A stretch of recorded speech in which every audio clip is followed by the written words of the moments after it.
Assalamualaikum warahmatullahi wabarakatuh. Alhamdulillahirabbil alamin. Assalatu wassalamu ala asyrafil anbiya'i wal mursalin wa ala alihi washabbihi ajmail, amma ba'du. Pertama-tama dan paling utama, marilah kita panjatkan puji dan syukur kehadiran Allah Subhanahu wa taala karena pada pagi hari ini kita masih diberikan nikmat kesehatan sehingga bisa berkumpul di SD Negeri 194 Palembang. Shalawat serta salam selalu kita haturkan kepada junjungan kita, Nabi Agung kita, Nabi Muhammad Sallallahu Alaihi Wasallam. Semoga kelak kita mendapatkan syafaat beliau di yaumil akhir nanti. Amin, amin ya robbal alamin. Yang terhormat Kepala SD Negeri 194 Palembang, Ibu Tri Handayani, dan yang terhormat Bapak Ibu sekalian. Bapak Ibu sekalian, pada pagi hari ini saya melakukan diseminasi penyebaran pemahaman dan penerapan pengalaman budaya positif untuk memenuhi tugas saya sebagai CGP Angkatan 10. Oke Bapak Ibu sekalian, sebelum kita memulai diseminasi budaya positif, kita ice breaking terlebih dahulu ya. Bagaimana Bapak Ibu? Mau ya? Oke. Ya, nggak apa-apa Ibu Jumi. Ya, silakan berdiri Bapak Ibu sekalian. Kita ice breaking dulu agar diseminasi pagi hari ini tetap semangat.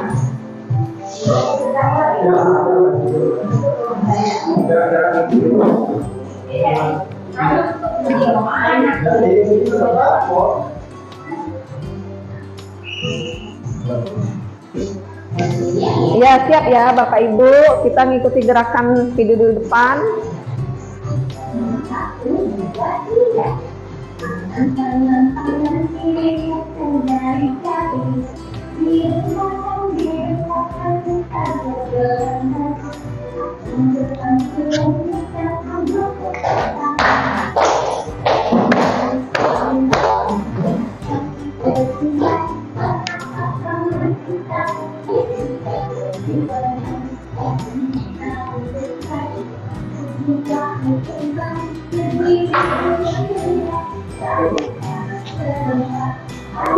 Nah, serentak.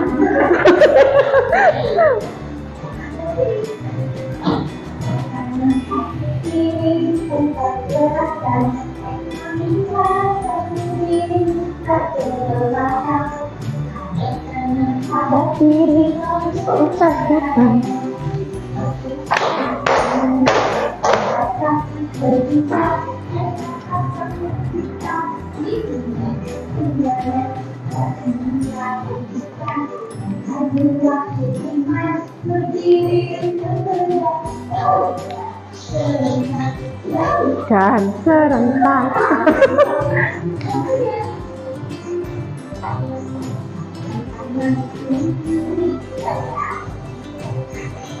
Kanan tangan kiri,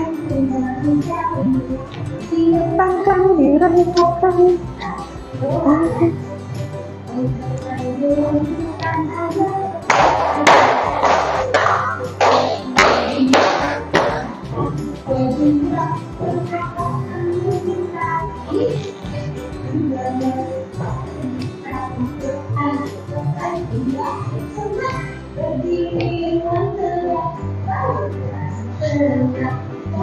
Kanan serentak.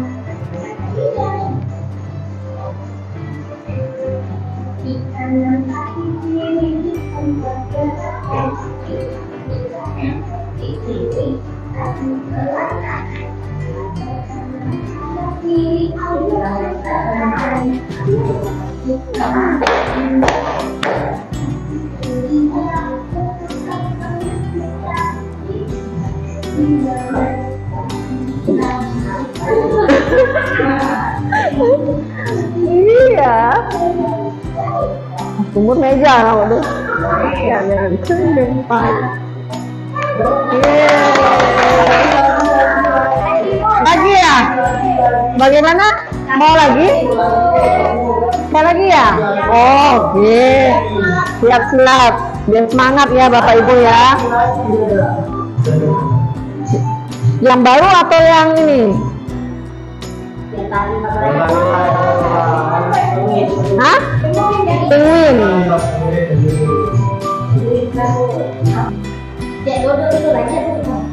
Tidak, masih nyambung tadi lah. Lagi ya Bapak Ibu ya? Oke. Kecebata ya?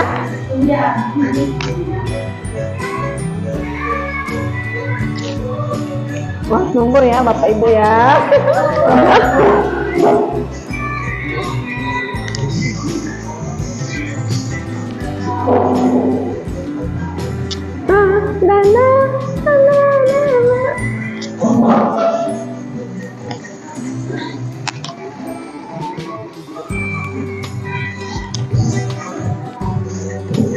Iya.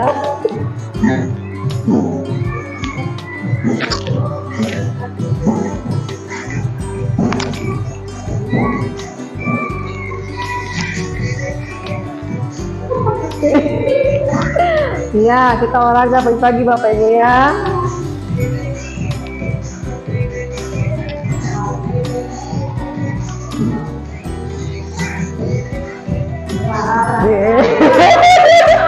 Sopan aku menunggu.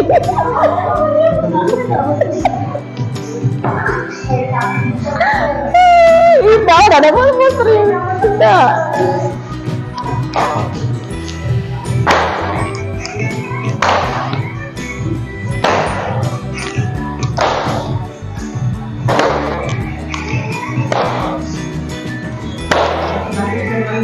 Iya, olahraga pagi-pagi.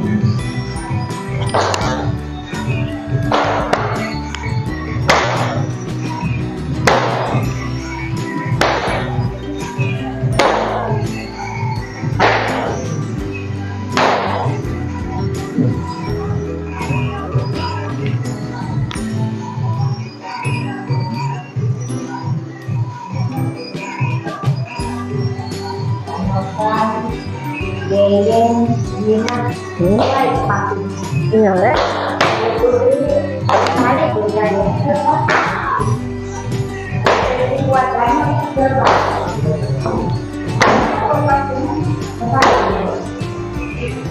Ya, semangat lagi. Nopan, mana?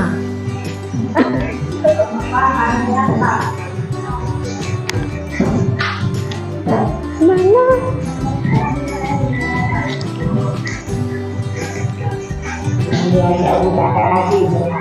Iya, senangnya ya.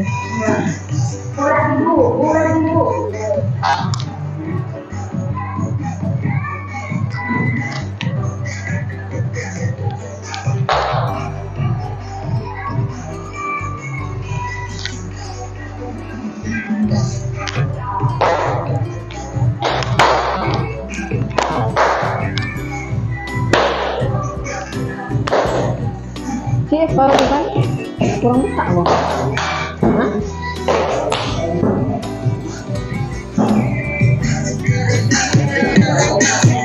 Baca lagi.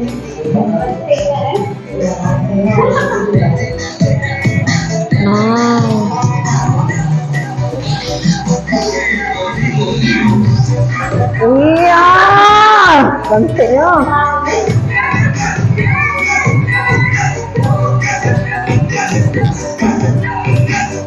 Olahraganya terbakar lagi. Iya, kakinya tuh ngendit itu.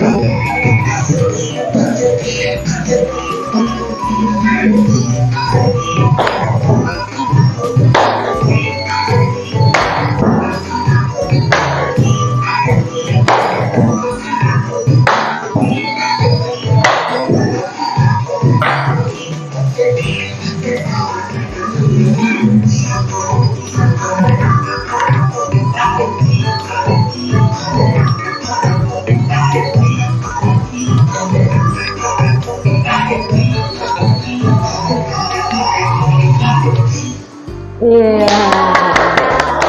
Oke. Silakan duduk Bapak Ibu.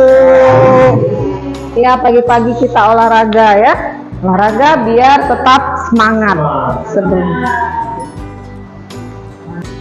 Bapak Ibu sekalian, dalam penerapan budaya positif ini ada beberapa konsep inti yang akan saya sampaikan. Itu yang pertama adalah perubahan paradigma belajar, kemudian disiplin positif, ketiga adalah nilai-nilai kebajikan, kemudian kebutuhan dasar manusia, kemudian ada motivasi perilaku manusia, posisi kontrol kita sebagai seorang guru, kemudian keyakinan kelas, dan segitiga restitusi. Nah, Bapak Ibu sekalian, ini yang pertama itu adalah pembelajaran dengan paradigma baru. Jadi di sini pembelajaran dengan paradigma baru itu merupakan pembelajaran yang dirancang berdasarkan prinsip pembelajaran berdiferensiasi. Nah, Bapak Ibu sekalian, mungkin Bapak Ibu sudah tahu pengertian dari pembelajaran berdiferensiasi. Silakan Bapak Ibu jika ada yang mau menjawab. Oke, silakan Pak Novan. Pembelajaran diferensi adalah usaha menyesuaikan proses pembelajaran di kelas untuk belajar. Iya, terima kasih ya Pak Novan, betul sekali. Jadi pembelajaran berdiferensiasi itu adalah usaha untuk menyesuaikan proses pembelajaran di kelas untuk memenuhi kebutuhan belajar individu, ya. Nah, atau pembelajaran berdiferensiasi itu serangkaian keputusan ya yang telah dibuat oleh guru yang berorientasi kepada kebutuhan murid. Itu adalah pengertian dari pembelajaran berdiferensiasi. Nah, setelah kita menerapkan pembelajaran berdiferensiasi ini, ya, harapannya adalah para peserta didik itu belajar sesuai dengan kebutuhan berdasarkan tahap perkembangannya, ya, sesuai dengan teori psikologi modern untuk mewujudkan profil pelajar Pancasila. Karena setelah kita menerapkan pembelajaran berdiferensiasi di sekolah, terutama di kelas, otomatis secara tidak langsung kita sudah dapat mewujudkan ya profil pelajar Pancasila. Nah, kita ketahui profil pelajar Pancasila itu memiliki 6 dimensi. Yang pertama itu adalah beriman, bertakwa kepada Tuhan Yang Maha Esa, dan berakhlak mulia. Ya, mungkin Bapak Ibu sudah tahu ya. Kemudian berkebinekaan global, gotong royong, mandiri, kreatif, bernalar kritis, ya, dan mandiri.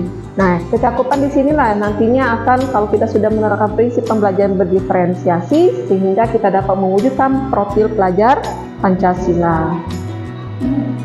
Nah, yang berikutnya ada miskonsepsi tentang teori kontrol. Yang pertama itu ilusi guru mengontrol murid.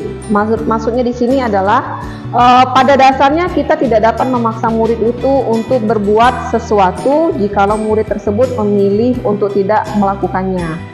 Ya. Yang kedua adalah ilusi bahwa semua penguatan positif efektif dan bermanfaat. Itu maksudnya di sini adalah penguatan positif atau bujukan. Jadi kita sebagai seorang pendidik itu bisa menggunakan penguatan positif ataupun bujukan dalam bentuk kontrol, ya. Nah, ketiga adalah ilusi bahwa kritik dan membuat orang itu merasa bersalah. Merasa bersalah mampu menguatkan karakter. Maksudnya di sini adalah menggunakan kritik rasa bersalah untuk mengontrol murid itu menuju pada identitas yang gagal. Ya, mereka tuh belajar untuk merasa buruk tentang diri mereka. Kemudian yang keempat, ilusi bahwa orang dewasa itu berhak untuk memaksa. Maksudnya di sini adalah banyak orang dewasa itu yang percaya bahwa mereka tuh memiliki tanggung jawab untuk murid-murid mereka. Berbuat hal-hal tertentu apapun dapat diterima selama ada sebuah kemajuan berdasarkan sebuah pengukuran kinerja. Nah, ini adalah miskonsepsi tentang teori kontrol. Nah, di sini Bapak Ibu sekalian kita melihat ada mengubah paradigma stimulus respon ada dan teori kontrolnya ke pendekatan teori kontrol. Selama ini mungkin kita berpikir ya stimulus respon itu realitas ataupun kebutuhan kita ini sama. Tapi kalau kita melihat dari teori kontrol bahwasanya realitas ataupun kebutuhan kita ini berbeda, termasuk dengan peserta didik kita, karena setiap peserta didik itu memiliki kebutuhan yang berbeda-beda, kemudian kemampuan yang berbeda. Misalnya peserta didik itu tingkat membacanya ada rendah, sedang, dan tinggi. Nah, jadi tidak bisa kita samakan kebutuhannya. Kemudian semua orang melihat hal yang sama. Kalau teori kontrolnya setiap orang itu memiliki gambaran yang berbeda. Kemudian kita mencoba mengubah orang agar berpandangan sama dengan kita. Secara teori kontrolnya kita berusaha memahami. Jadi setiap orang itu memiliki pandangan yang berbeda tentang dunia ini ya. Kemudian perilaku buruk dilihat sebagai suatu kesalahan. Kalau teori kontrolnya semua perilaku itu memiliki tujuan. Jadi di sini Bapak Ibu sekalian, perilaku buruk dilihat sebagai suatu kesalahan. Kadang-kadang kita melihat peserta didik ketika mereka melakukan suatu kesalahan itu sudah kita charge mereka itu melakukan perbuatan buruk, ya, suatu kesalahan tadi. Tapi kalau secara teori kontrolnya, bahwasanya mereka itu kadang-kadang melakukan perbuatan yang mungkin kita beranggapan itu tidak baik, mereka memiliki tujuan. Seperti misalnya anak itu membela dirinya karena temannya mengganggu, kan? Karena untuk tujuan tadi, karena dia ingin membela dirinya, maka dia berbuat seperti itu. Kalau dia tidak membela diri, dia akan terluka misalnya dan lain sebagainya. Jadi apapun yang mereka lakukan itu memiliki perilaku, ada tujuan maksud tersendiri. Kemudian orang lain bisa mengontrol saya. Teori kontrolnya hanya Anda yang bisa mengontrol diri Anda sendiri. Kemudian saya bisa mengontrol orang lain. Kalau trio kontrolnya adalah Anda tidak bisa mengontrol orang lain, termasuk dengan peserta didik kita sendiri ya. Kemudian pemaksaan ada pada saat bujukan atau gagal. Kemudian teori kontrolnya kita melakukan kolaborasi, konsensus, menciptakan pilihan-pilihan baru. Nah yang terakhir itu model berpikirnya ada menang, ada kalah. Lalu stimulus responnya. Kalau teori kontrolnya itu model berpikirnya menang-menang. Jadi sama-sama seperti itu.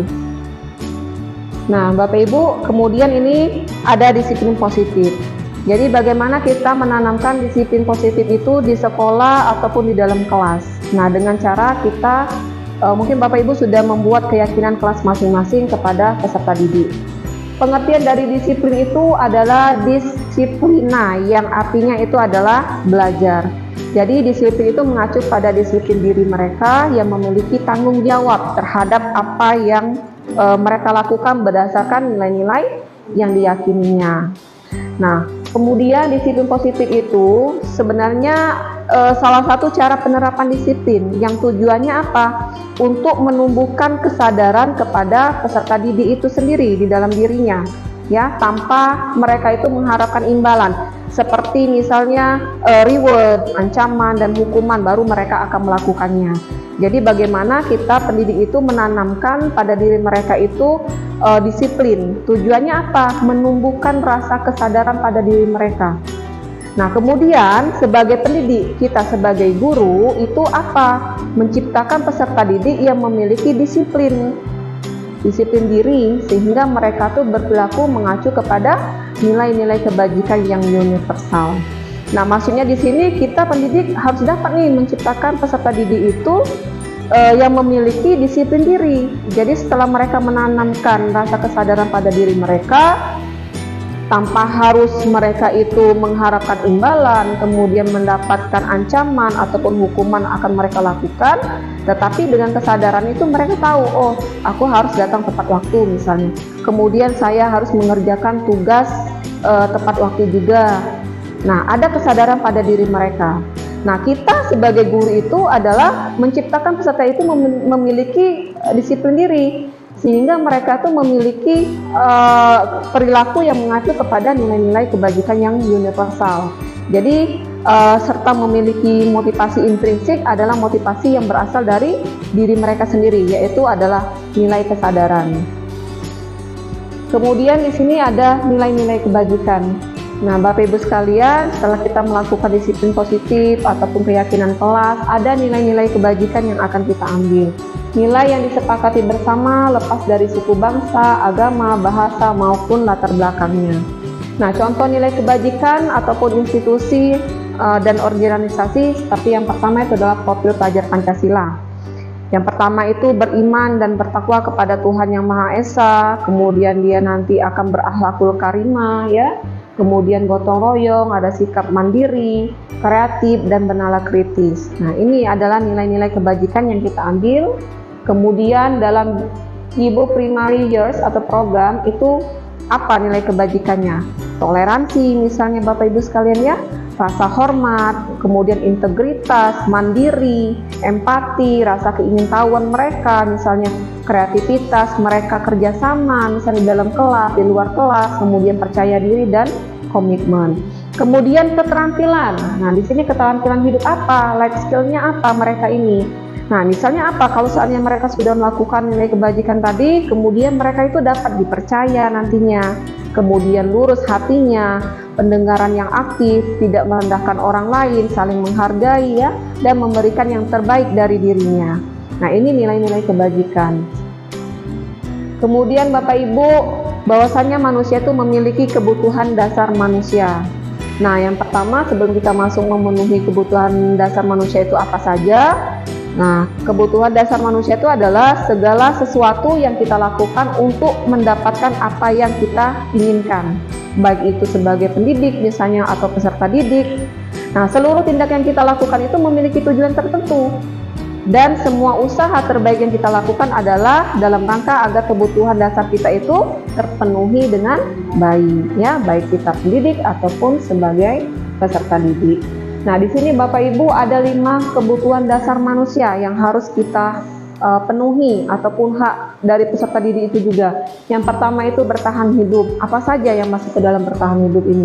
Seperti misalnya makan, ya Bapak Ibu ya, pakaian, tempat tinggal, kemudian keamanan dan kesehatan. Kemudian adalah kebebasan. Jadi setiap orang itu memiliki kebebasan. Kebebasan mereka untuk mandiri misalnya, ya. Kemudian juga kebebasan peserta didik itu untuk memilih pilihan mereka sesuai dengan keinginannya. Kemudian juga mencoba hal baru, mampu mengendalikan diri. Kemudian adalah kebutuhan dasar yang lainnya mendapatkan kasih sayang dan rasa diterima.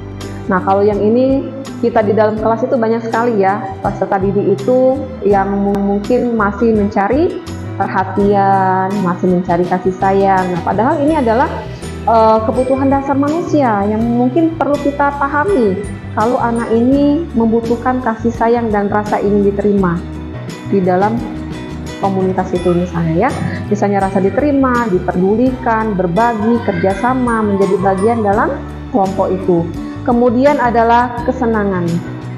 Jadi kebutuhan dasar manusia itu adalah kesenangan.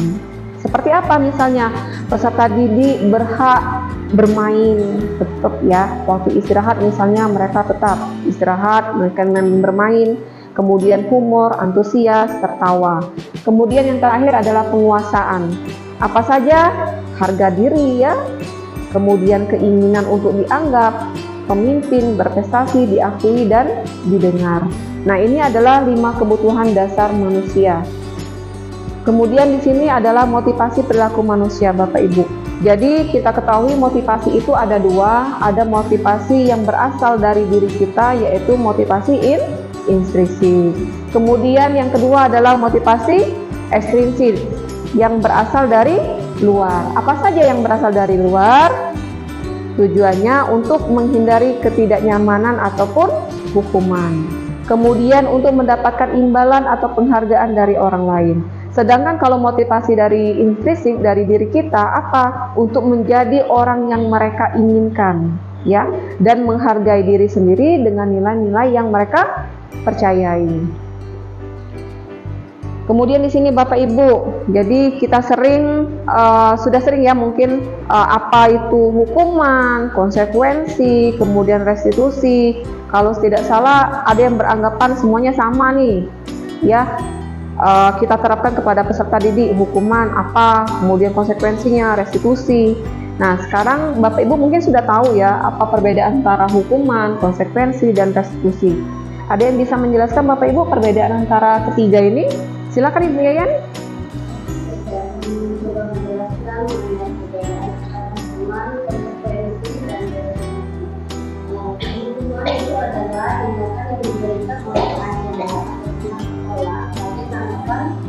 Perilaku siswa yang melanggar aturan atau norma.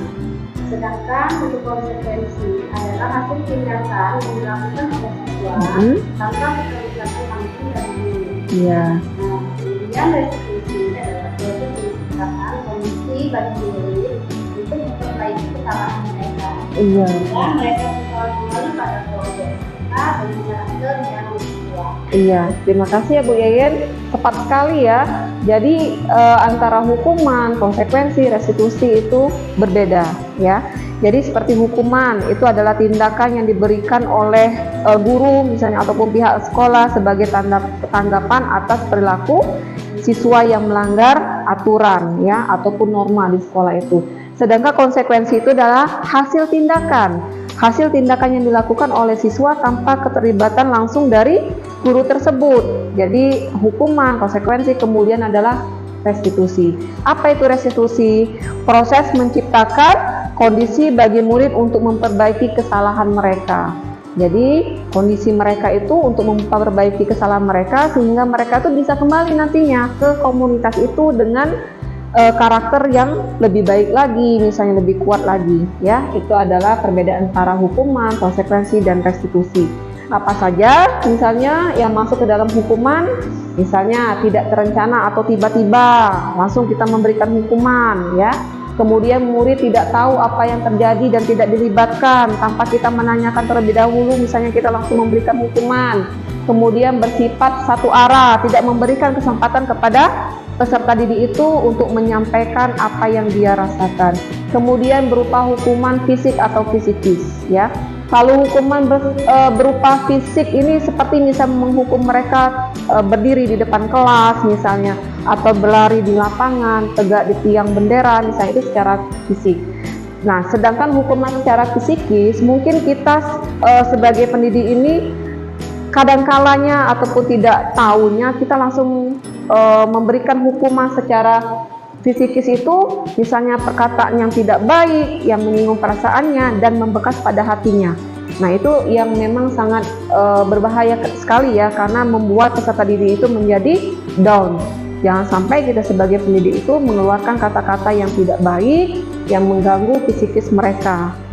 Nah, kemudian konsekuensi seperti apa? Misalnya terencana, misalnya dia sudah melakukan suatu kesalahan, kita mengatakan pada anak tersebut, misalnya ini terjadi lagi bagaimana, misalnya apa ibu akan panggil orang tua kamu gitu ya.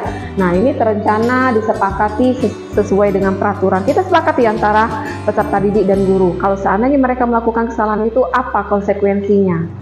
Nah, kemudian murid tetap dibuat tidak nyaman, sikap guru selalu memonitor murid.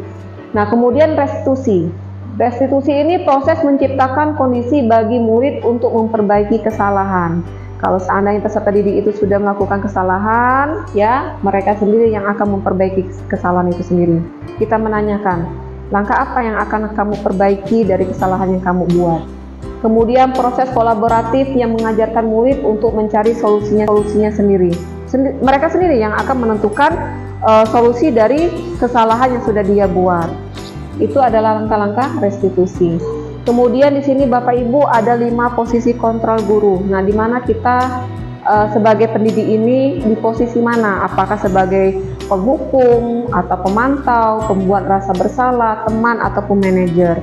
Nah, di sini Bapak Ibu kita melihat ya bagaimana guru itu sebagai penghukum, kemudian membuat rasa bersalah. Kalau kita melihat di sini penghukum dan pembuat merasa bersalah. Jadi ini kalau seandainya kita dalam posisi ini ya, kita masuk ke dalam identitas yang gagal. Artinya perilaku kontrol yang negatif. Sedangkan kalau seandainya kita sebagai seorang pendidik, sebagai teman ya, sebagai pemantau, ini merupakan perilaku kontrol positif. Kemudian sebagai perilaku kontrol diri adalah kita sebagai manajer posisinya. Nah, ini kita melihat ada motivasi eksternal yang di luar, sedangkan motivasi intrinsik itu ada berasal dari diri kita. Nah, bagaimana di sini perilaku kontrol negatifnya ada penghukum, pembuat orang merasa bersalah. Kalau seandainya kita ada di posisi itu, misalnya seperti yang pertama ya, penghukum. Guru berbuat, misalnya menghardik, kita menunjuk-nunjuk, ya, menyakiti, menyindir peserta didik. Lalu guru berkata, kalau kamu tidak melakukannya,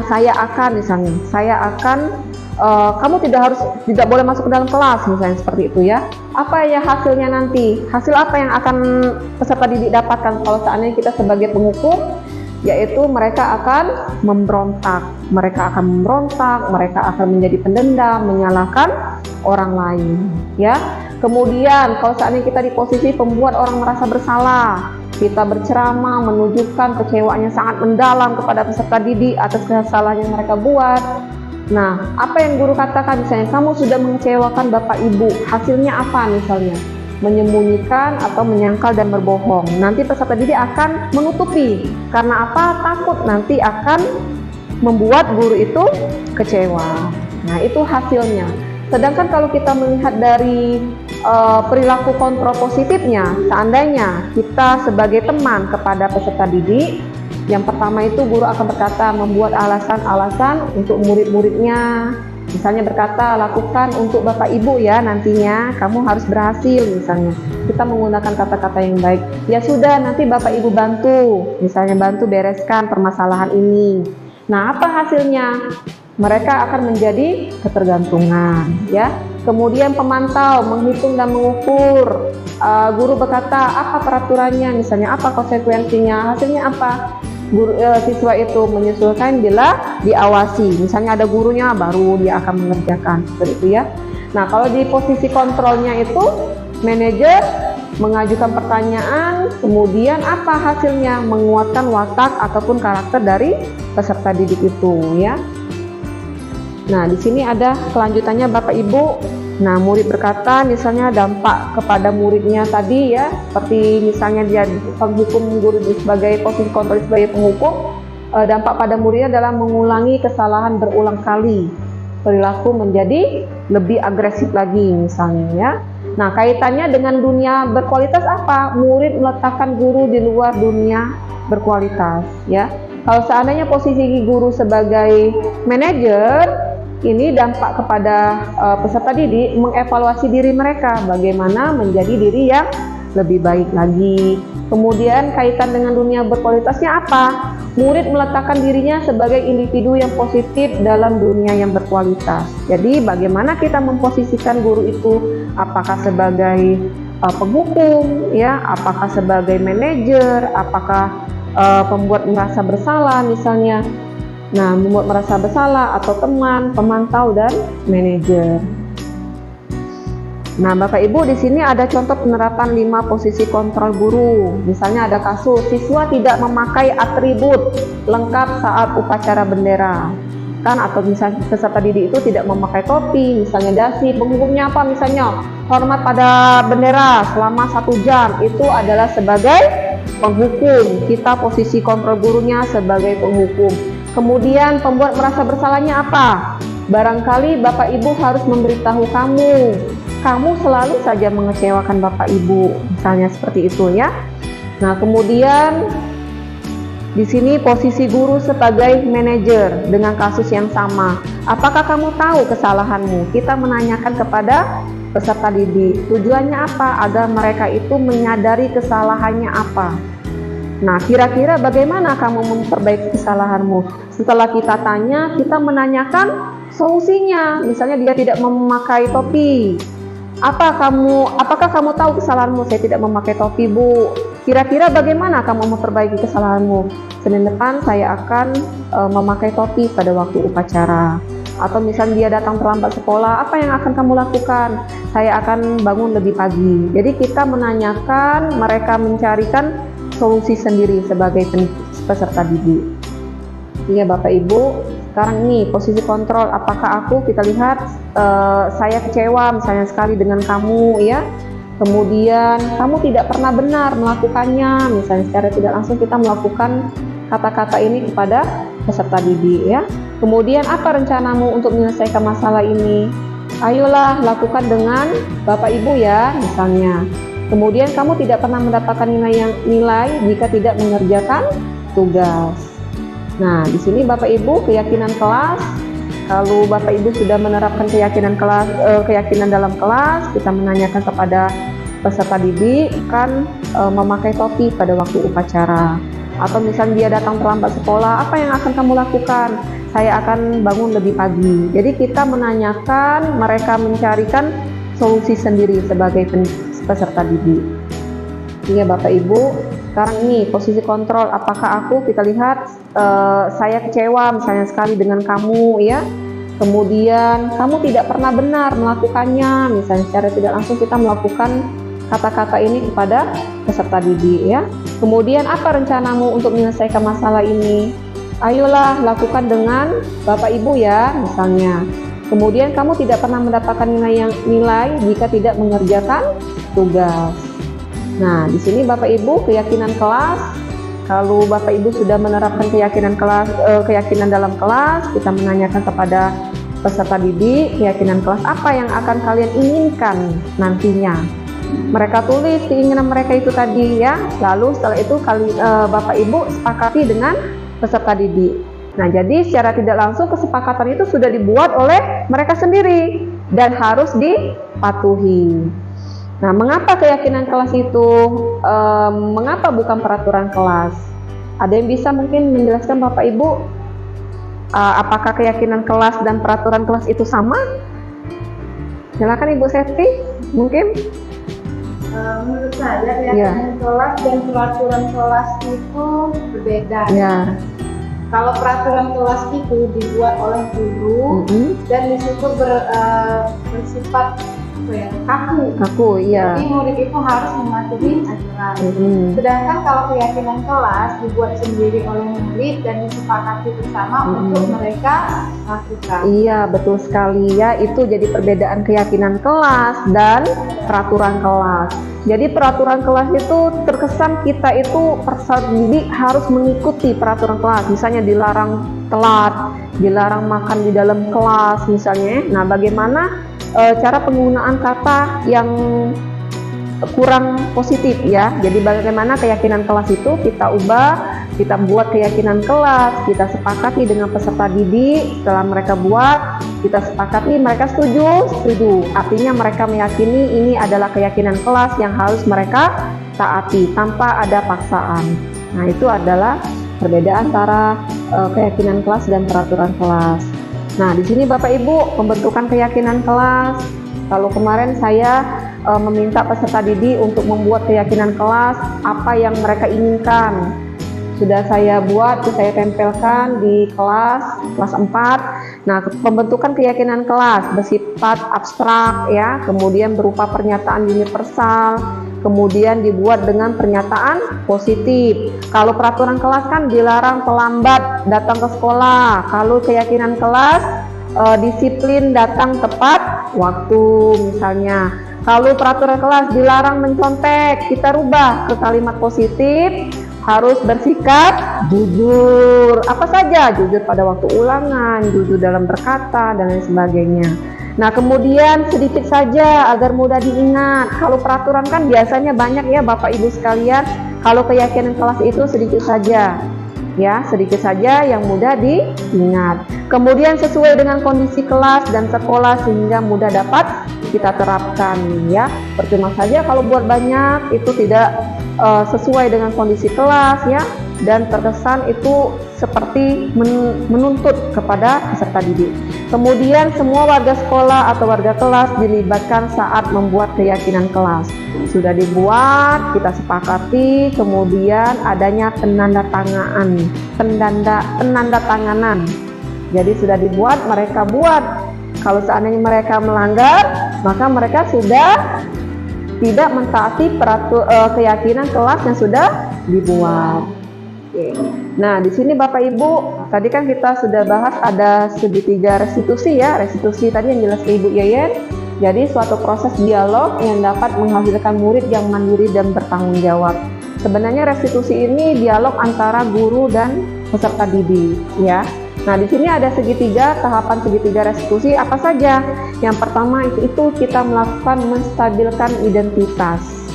Bagaimana kita sebagai seorang pendidik itu ketika anak melakukan suatu kesalahan, kita menstabilkan identitas terlebih dahulu.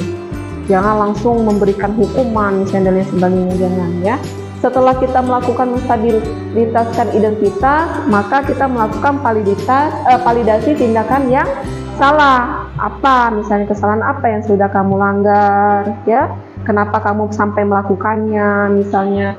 Kemudian menanyakan keyakinan kelas ya, apakah tindakan kamu itu sudah sesuai dengan keyakinan kelas yang kita buat.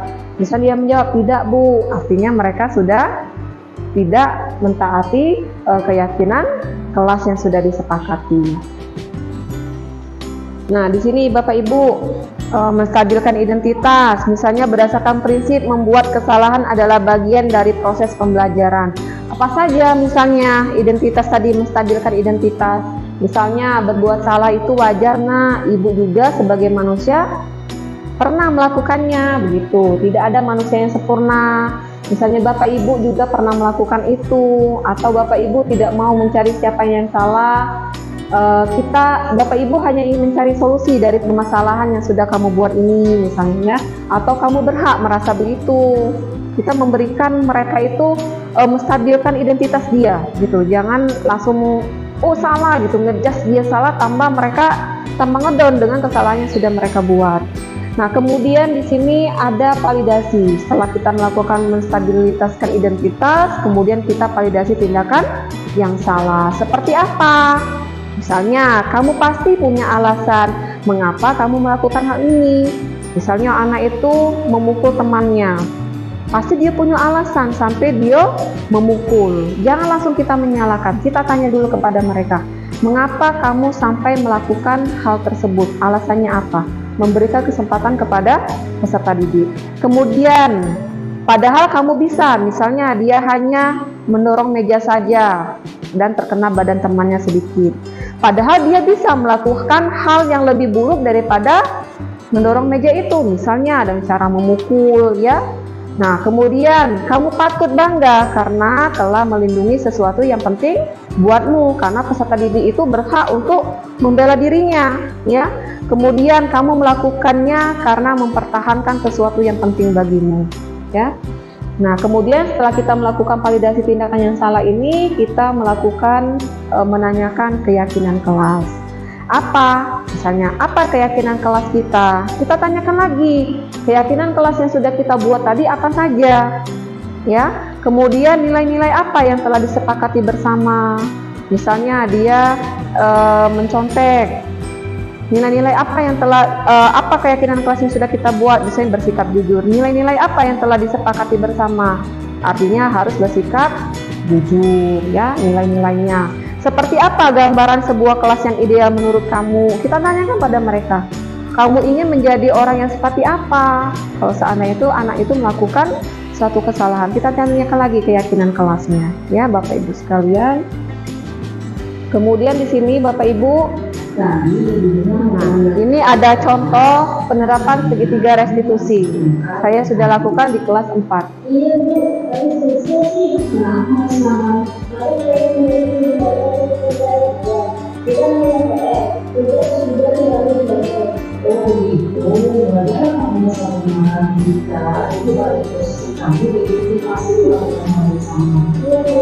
Lalu, apa yang kamu lakukan dengan tadi?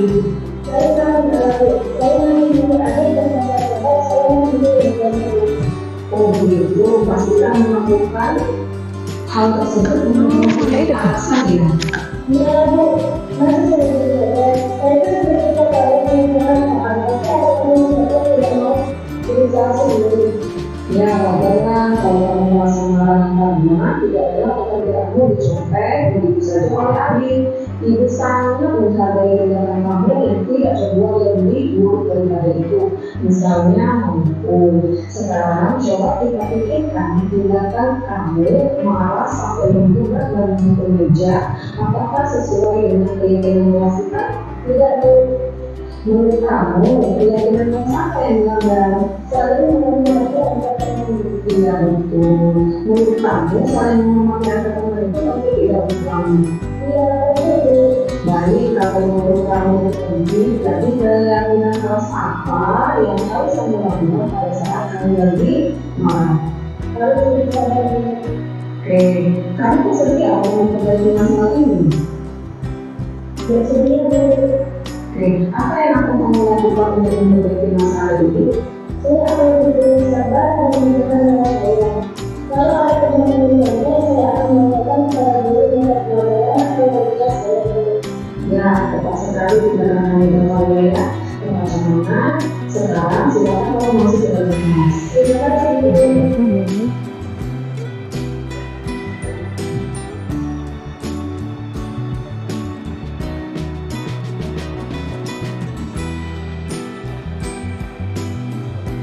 Ya, tadi Bapak Ibu ya merupakan contoh restitusi ya. Itu saya lakukan di kelas 4. Bapak Ibu dari video tadi keyakinan kelas apa yang Davalia sudah langgar?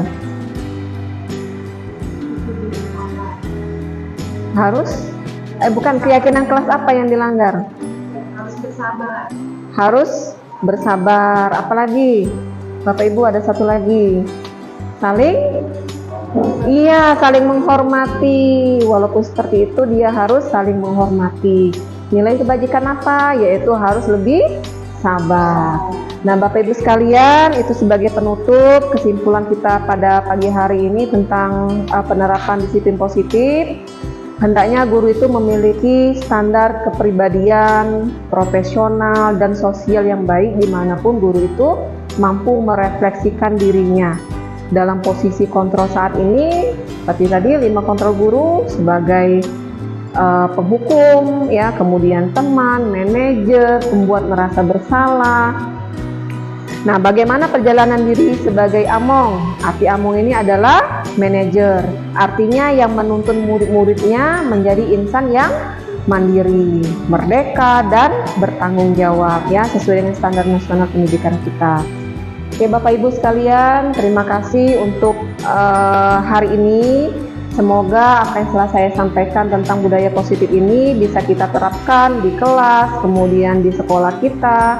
Semoga yang kedepannya akan menjadi lebih baik lagi. Saya mohon maaf apabila ada salah dan kata. Kepada Allah saya mohon ampun. Akhirul kalam, wassalamualaikum warahmatullahi wabarakatuh.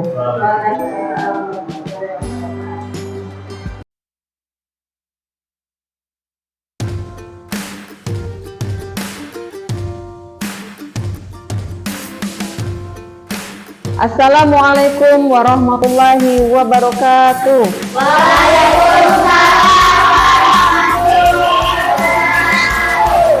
Apa kabar hari ini anak-anak? Alhamdulillah baik ya. Jadi pagi hari ini Ibu akan menyampaikan kita ya, kelas 4 ini akan membuat keyakinan kelas ya. Ada yang tahu tentang keyakinan kelas?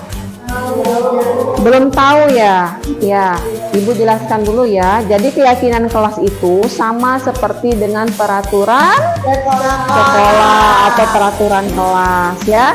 Nah, contohnya apa misalnya peraturan sekolah? Apa? Dilarang?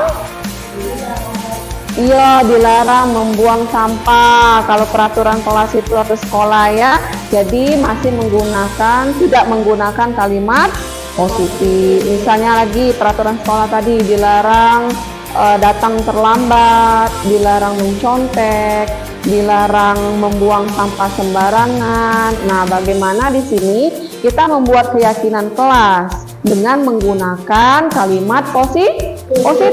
Kita rubah ya, yang tadinya menggunakan kalimat dilarang dalam peraturan kelas tadi, kita rubah keyakinan kelas itu dengan menggunakan kalimat positif. Nah, harapannya nanti keyakinan kelas ini dapat kalian tanamkan di dalam hati kalian, kemudian kalian dapat menaatinya ya, dari keyakinan kelas yang sudah kita buat secara bersama-sama. Jadi kita menggunakan kalimat positif dalam membuat keyakinan kelas ya. Misal Ibu kasih contoh keyakinan kelas. Datang ke sekolah tepat waktu misalnya ya, saling menghargai dan menghormati. Jadi tidak menggunakan kata-kata yang tidak positif seperti tadi dilarang misalnya datang terlambat. Ayo kita rubah dengan menggunakan kalimat positif ya, itu dinamakan dengan keyakinan kelas. Nah, anak-anak sekalian, silakan nanti hari ini ya, kita di kelas 4 ini membuat keyakinan kelas. Apa yang akan ingin kalian tuangkan ya untuk keyakinan kelas di dalam kelas kita? Peraturan apa, keyakinan apa yang akan kalian buat ya, sesuai dengan isi hati kalian masing-masing. Nah, keyakinan kelas nanti harus kalian taati setelah kalian buat ya, setelah kita sepakati nanti kalian taati. Oke, sudah paham? Paham ya, kita menggunakan kalimat positif. Nah, ini nanti Ibu akan membagikan kertas ini silakan kalian buat keyakinan kelas apa yang akan kalian buat nantinya ya untuk kelas 4. Satu orang satu saja. Nanti setelah kalian sudah membuat keyakinan kelas dan tulis di sini, nanti kita akan tempelkan di depan ya, di keyakinan kelas 4 SD Negeri 194 Palembang ya. Nanti secara bergantian tempel di depan ya. Ini Ibu bagikan dulu ya.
Oke, sudah Ibu bagikan ya. Silakan kalian buat keyakinan kelas ya. Untuk keyakinan kelas kita ini ya, kelas 4. Silakan kalian tuliskan.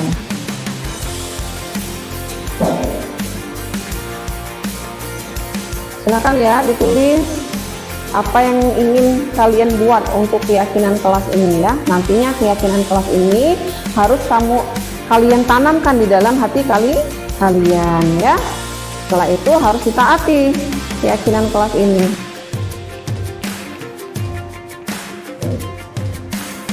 Oke, sudah selesai? Sudah ya? Oke, silakan. Dari Atika silakan tempelkan dulu ya hasil keyakinan kelas yang sudah Atika buat. Tempelkan di depan.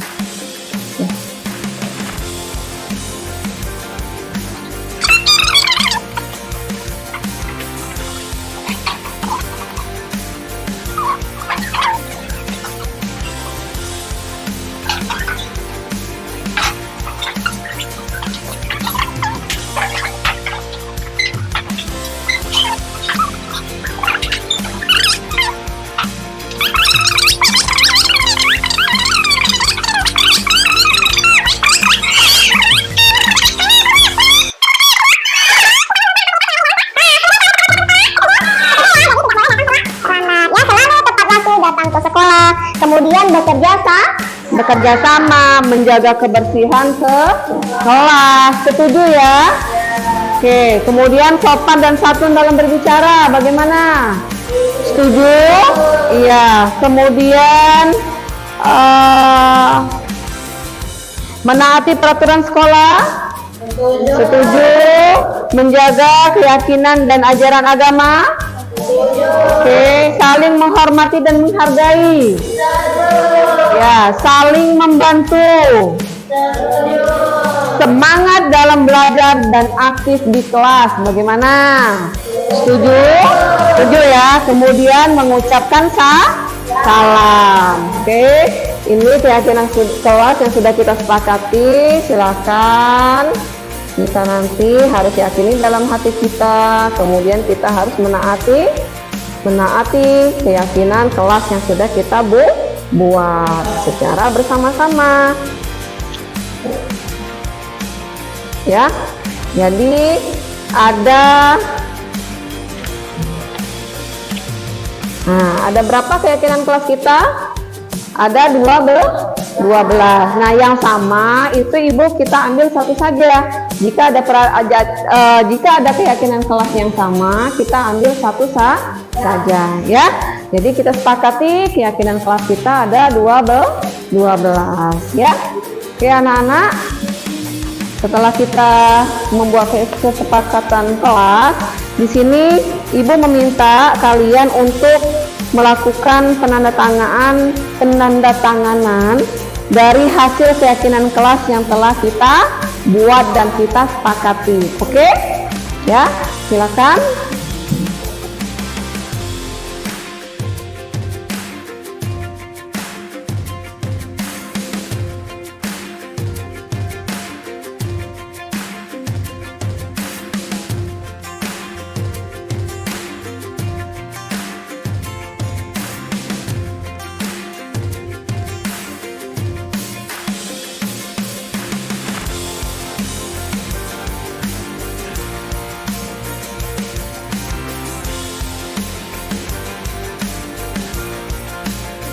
Evelia Pahona dari kelas 4.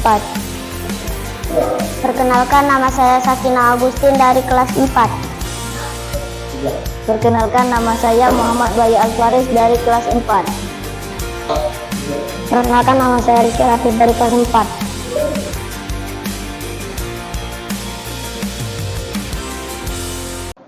Sangat penting, Bu. Iya, sangat penting, Bu. Penting, Bu. Iya, penting. Sangat penting, Bu.